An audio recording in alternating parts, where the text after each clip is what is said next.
আসসালামু আলাইকুম।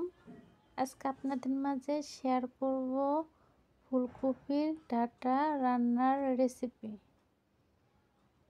আর একদম ঘরোয়াভাবে আমার স্টাইলে ফুলকপির ডাঁটা রান্নার রেসিপি শেয়ার করব।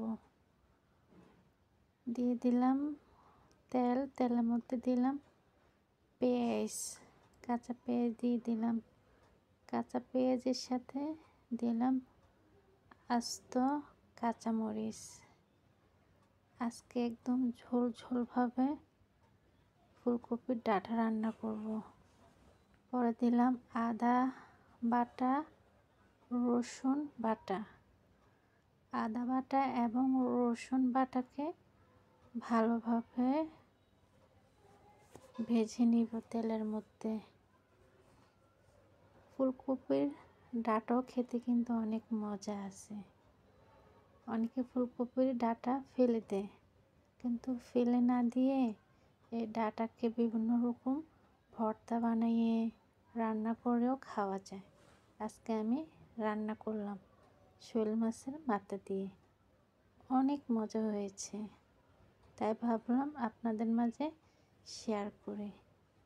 এ পর্যায়ে দিয়ে দিলাম লবণ, হলুদ, গুঁড়ামরিচ আর কিছুটা গরম মশলা অ্যাড করব।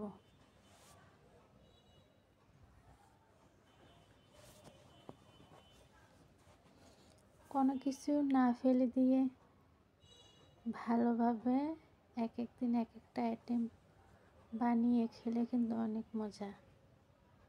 আর আমি আজকে ফুলকপির ডাঁটাটা রান্না করলাম এভাবে, খেতে কিন্তু অনেক দারুণ হয়েছে।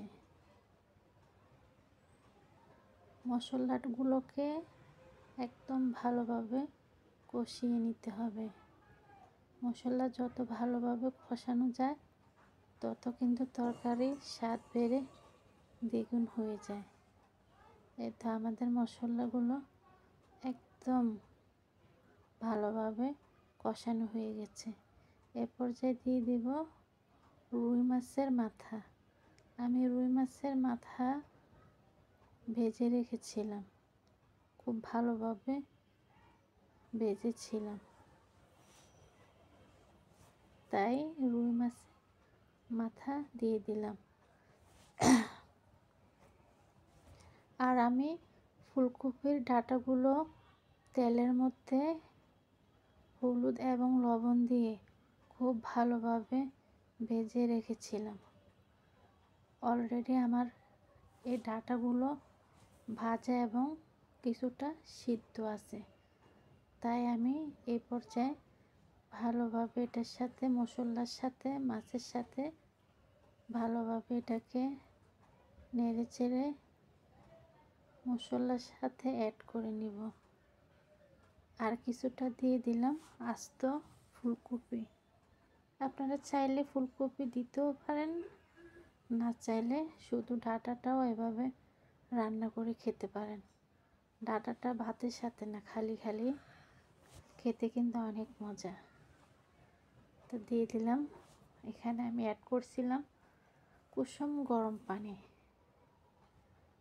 পরিমাণ মতো কুসুম গরম পানি দিয়ে দিছি। এখন যখন বলক আসছে ভালোভাবে, দিয়ে দিলাম কিছুটা